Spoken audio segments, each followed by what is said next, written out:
बिस्मिल्लाहिर्रहमानिर्रहीम। अस्सलाम वालेकुम। इस सूरत हाल ये है कि ईरान के मिसाइलों ने तिल अवीव रेलवे स्टेशन का जो हशर नशर किया है वो आप अपनी आंखों के सामने देख सकते हैं। ये इजराइल की तारीख में कि पहले कभी ऐसा नहीं हुआ कि तिल अवीव का इतना बुरा हशर हो। और ये ज़हन में रहे, यहाँ कोई बड़े मिसाइल नहीं लगे आकर, यहाँ पर मुकम्मल तौर पर इस वक्त रेलवे स्टेशन मफलूज हो गया है। ट्रेनों पर जाकर इनके क्लस्टर मिसाइल लगे हैं जिन्होंने पूरे का पूरा निज़ाम दरहम भरम कर दिया है। अब सिनेरियो यहाँ पर ये हुआ है कि रेलवे स्टेशन मुकम्मल तौर पर मफलूज हो गया, ट्रेनों पर जाकर गिरे हैं। अब आप सोचे हैं कि अगर ये मिसाइल बड़े लेवल पर जाकर लगते, अभी तो एक क्लस्टर मिसाइल लगे हैं ना, कि जो एक मिसाइल लगता है उसमें से छोटे मिसाइल निकलते हैं और वो 15-20 किलोमीटर के रेडियस में फैल जाते हैं, तो ये इनका हशर है। तो अगर ये मिसाइल बड़े पैमाने पर जाकर लगते हैं तो फिर आप उसका अंदाज़ा नहीं कर सकते कि सेंट्रल इजराइल में इस वक्त जो सूरत हाल पैदा हुई है।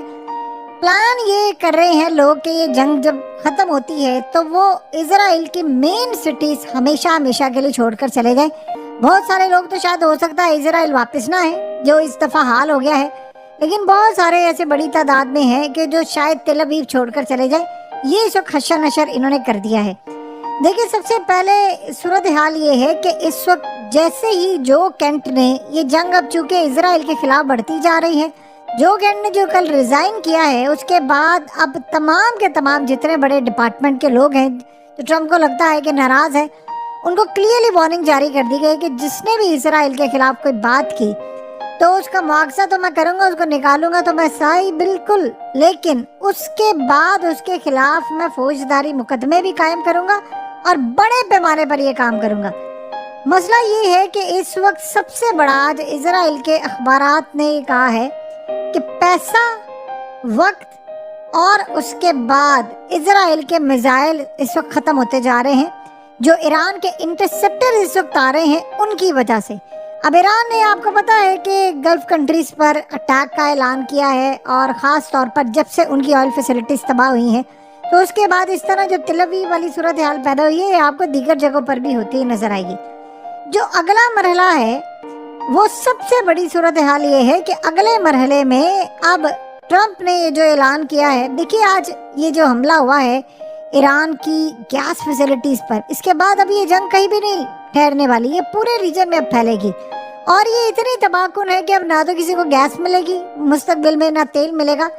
लेकिन एक बड़ी अजीबो गरीब सूरत हाल ये पैदा हो गई है, और वो डोनाल्ड ट्रंप की जानिब से, उनकी एडमिनिस्ट्रेशन की जानिब से अब ये कहा गया है कि हमने मना किया था इजराइल को कि तुमने गैस फैसिलिटीज़ पर हमला नहीं करना, तो उन्होंने हमारी वार्निंग को इग्नोर करके हमला किया है।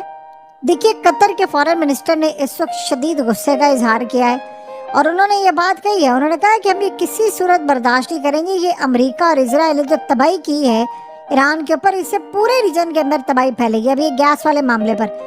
और आप सोचो, अमेरिका कह रहे हैं जी हम साथ नहीं थे, झूठ बोलते हैं, ये सब साथ है, ये सब झूठ बोलते हैं। देखिए, कतर खास तौर पर नेचुरल गैस का सुपर पावर है, ये आप ज़हन में रखें। अब ये जो अटैक आज ईरान की गैस फील्ड पर हुआ है, अमेरिका असल में इस वक्त परेशान है या नहीं है, लेकिन यूरोप बड़ा परेशान है।